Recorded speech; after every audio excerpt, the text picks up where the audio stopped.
agenda publik ekspos yang kami sampaikan pada kesempatan ini adalah sebagai berikut. A. Sambutan dari direksi, dalam hal ini diwakili oleh saya, Dwi Hartanto, selaku Direktur Utama Perseroan. B. Pemaparan kinerja keuangan dan kondisi bisnis perseroan tahun 2022. Hasil keputusan RUPS tahun 2022. D. Rencana bisnis perseroan tahun 2003. E. Tanya jawab. F. Penutup. Sebelum kami memasuki pemaparan kinerja keuangan dan kondisi bisnis perseroan tahun 2022 dan seterusnya, terlebih dahulu kami sampaikan sekilas mengenai perseroan sebagai berikut. Visi menjadi perseroan produsen komponen industri alat berat dan produk fabrikasi baja dengan standar internasional yang komprehensif, terbesar, dan terbaik. Misi 1.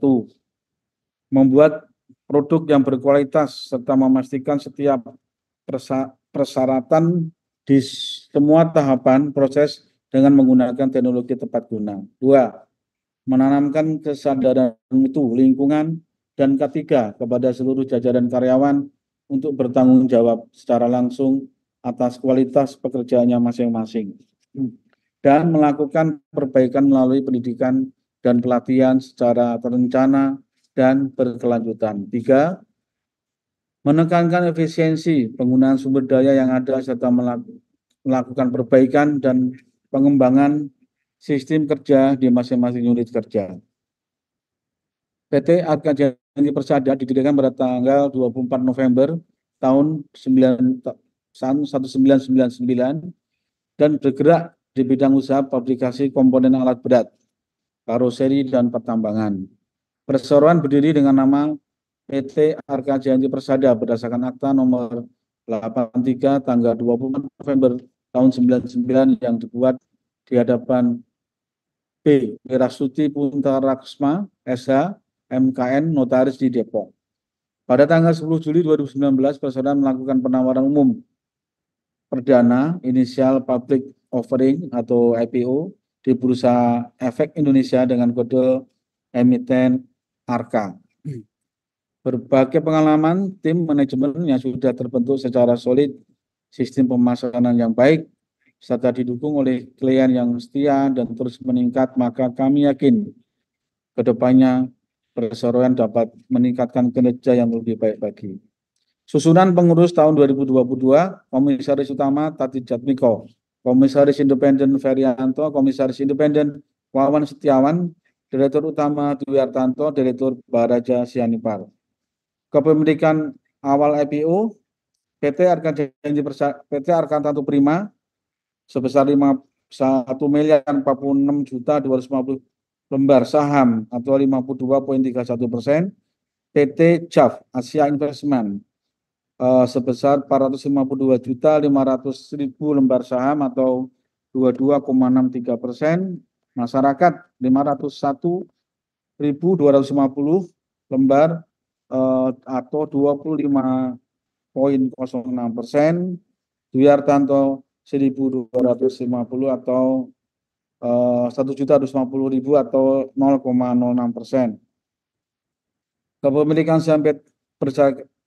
Kepemilikan saham per Desember 2002, Arkantanto Prima sebesar 892.326.500 atau 44,62%. PT JAF Asia Investment sebesar 243.920.400 atau 11,75%, masyarakat 872.753.000 atau 43,64%, dan Dwi Hartanto 1.250.000 atau 0,06%. B. Pemaparan kinerja keuangan dan kondisi bisnis perseroan tahun 2022. Aspek operasional. Segmen koperasi alat berat pada tahun 2002 memberikan kontribusi terbesar, yaitu sebesar 46,68% dibandingkan dengan tahun 2001 hanya 38,66%. Segmen konstruksi baja steel pada tahun 2021 memberikan kontribusi besar sebesar 31,04%, tetapi turun menjadi 29,58% pada tahun 2022. Diikuti Bodidam sebesar 30,10% pada tahun 2021, turun menjadi 23,40% pada tahun 2022. Beban pokok penjualan mengalami peningkatan sebesar 20,3% menjadi 186,8 miliar pada tahun 2022 dibandingkan dengan tahun 2001 sebanyak 61,6 miliar, dan pada tahun laba bruto mengalami peningkatan yang besar sebesar 143% menjadi 26,2 miliar pada tahun 2002 dibandingkan dengan tahun 2001 hanya sebesar 15,4 miliar.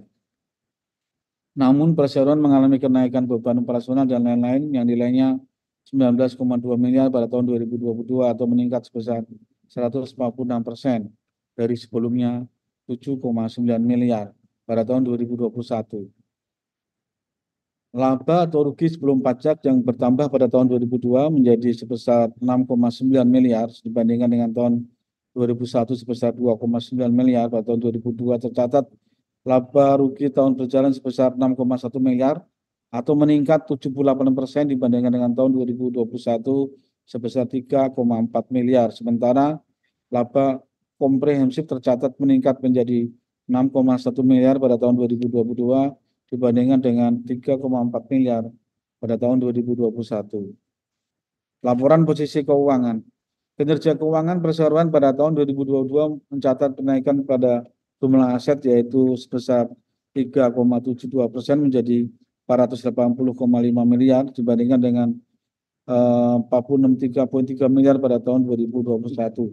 Itu diikuti dengan aset lancar mengalami kenaikan juga sebesar 25,91% menjadi 270,2 miliar pada tahun 2022 dibandingkan dengan 214,6 miliar pada tahun 2021. Sedangkan aset tidak lancar mengalami penurunan sebesar 15,43% menjadi 210,3 miliar pada tahun 2022 dibandingkan dengan 248,7 miliar pada tahun 2021. Total jumlah liabilitas perseroan pada tahun 2022 mengalami peningkatan sebesar 3,02% menjadi 379,4 miliar dibandingkan dengan 368,3 miliar pada tahun 2021, di mana liabilitas jangka pendek meningkat sebesar 13,3% menjadi 178,8 miliar pada tahun 2022 dibandingkan dengan 157,7 miliar pada tahun 2021. Akan tetapi liabilitas jangka panjang yang mengalami penurunan 4,73% menjadi 100,64 miliar pada tahun 2022 dibandingkan dengan 210,59 miliar pada tahun 2021. Laba posisi ekuitas perseroan pada tahun 2022 mengalami peningkatan sebesar 6,42% menjadi 101 miliar dibandingkan dengan 94,9 miliar pada tahun 2021. Perseroan mencatat pengeluaran kas untuk aktivitas operasional sebesar 9,9 miliar pada tahun 2022 dibandingkan dengan pengeluaran sebesar 1,3 miliar pada tahun 2021. Dari aktivitas investasi perseroan mengeluarkan dana sebesar 29 miliar pada tahun 2022 dibandingkan dengan penerimaan pada tahun 2021 sebesar 12 juta saja. Perseroan juga menggunakan kas bersih sebesar 10,3 miliar pada tahun 2022 dibandingkan dengan perolehan sebesar 1,4 miliar pada tahun 2021. Perseroan mengalami dampak positif dari selisih kurs mata uang asing sebesar 4,5 miliar pada tahun 2022 dibandingkan dengan 64 juta pada tahun 2021. Hal ini berdampak kenaikan pada nilai kas dan setara kas sebesar 576,06% menjadi 4,7 miliar pada tahun 2021 dibandingkan dengan 706 juta pada tahun 2021. Hasil keputusan RUPS tahunan dan luar biasa tahun 2022. Adapun RUPS tahun 2022 yang telah diselenggarakan pada tanggal 22 Juni tahun 2023 telah memutuskan dan mengesahkan hasil-hasil sebagai berikut. 1. Menyetujui dan mengesahkan laporan tahunan untuk tahun buku yang terakhir pada tanggal 31 Desember 2022 yang di dalamnya terdiri dari 1. Laporan jalannya pengurusan perseroan oleh direksi dan laporan jalannya pengawasan perseroan oleh Dewan Komisaris selama tahun buku 2022. B. Laporan keuangan dan neraca serta perhitungan laba rugi untuk tahun buku yang berakhir pada tanggal 31 Desember 2022. Sehingga dengan demikian menyetujui untuk memberikan pembebasan dan pelunasan sepenuhnya kepada anggota direksi dan anggota Dewan Komisaris Perseroan atas tindakan pengurusan dan pengawasan yang telah mereka lakukan selama tahun buku yang berakhir pada 31 Desember 2022. Sepanjang tindakan-tindakan tersebut tercermin dalam laporan tahunan dan laporan keuangan tahunan perseroan yang akan berakhir pada tanggal 31 Desember tahun 2022 dan tidak bertentangan dengan peraturan perundang-undangan yang berlaku serta bukan merupakan tindakan pidana. 4. Menetapkan penggunaan laba bersih perseroan untuk tahun buku yang berakhir pada tanggal 31 Desember yaitu sebesar 6.110.063.988 rupiah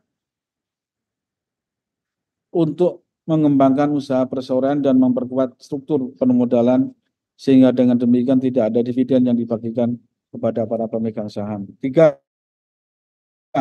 Menyetujui melimpahkan wewenang kepada Dewan Komisaris Perseroan untuk menetapkan gaji dan tunjangan bagi anggota Dewan Komisaris dan anggota Direksi Perseroan yang pelaksanaannya disesuaikan dengan ketentuan yang berlaku pasal 95 ayat 3 Undang-Undang Perseroan Terbatas nomor 40 tahun 2007. 4. Menyetujui untuk mendelegasikan wewenang penunjukan akuntan publik yang akan mengaudit laporan keuangan untuk tahun buku yang berakhir pada tanggal 31 Desember 2023 kepada Dewan Komisaris Perseroan dalam rangka memenuhi ketentuan yang berlaku dan memperoleh akuntan publik yang sesuai dengan ketentuan kinerja akuntan publik yang dapat ditunjuk adalah akuntan publik yang memiliki pengalaman audit di bidang kegiatan usaha perseroan, memiliki sumber daya manusia yang memadai dan memiliki independensi.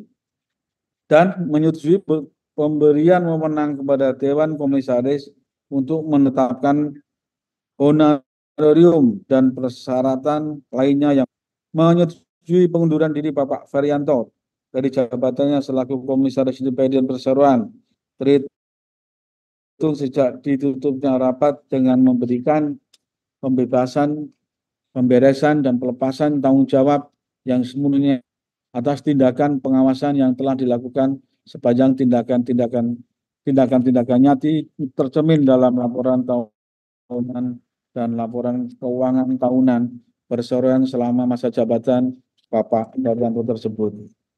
Menetapkan susunan Dewan Komisaris dan Direksi Perseroan terhitung sejak ditutupnya rapat sampai dengan ditutupnya rapat umum pemegang saham tahunan. Kelima, terhitung sejak pengangkatan direksi dan Dewan Komisaris Perseroan yang masih menjabat yaitu sebagai sampai dengan rapat umum pemegang saham tahunan pada tahun 2026 dengan tidak mengurangi hak rapat umum pemegang saham untuk memberhentikan suatu waktu adalah sebagai berikut. Komisaris, Dewan Komisaris sama Tati Jatni harus independen, Pak Wawan Setiawan. Direksi, Direktur Utama Bapak Dwi Hartanto, Direktur Bapak Badaja Sianipar. C. Perseroan. Berikut beberapa prospek konstruksi baju sari bodi dump truck 2023 sebagai berikut. 1. Nama proyek Refinery Development Master Plan RDMP Batch 1, pemilik proyek Pertamina, kontraktor EDMP CO, SK Engineering dan Construction, Hyundai Engineering, PT Rekayasa Industri atau Rekin, dan PT Pembangunan Perumahan atau PP.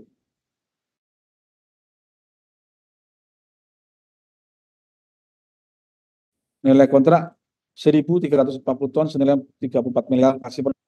Nama proyek nomor 2, Refinery Development Master Plan, Bas 2, Pertamina, RDMP JOSK Engineering Construction, Hyundai Engineering, PT Rekayasa Industri, PT Pembangunan Perumahan, nilai kontrak 333.344 ton dengan nilai 126 miliar di Balikpapan. 3. Nama proyek EPC Lawe-Lawe Fasilitas RDMP RU 5 list ya, piping master list untuk water supply system and pump system pemilik Pertamina. Kontraktor Krakatau Engineering, nilai kontrak 55 ton sebesar 2,6 miliar. Nomor 4, Hino Motor Sales Indonesia, nama produk Coal Dump Truck Body, nilai PO 215 unit nilai 56 miliar. Nomor 5, nama customer Komatsu Indonesia, nama produk bulldozer HD truck komponen nilai PO sekitar 1.600 ton senilai 60 miliar.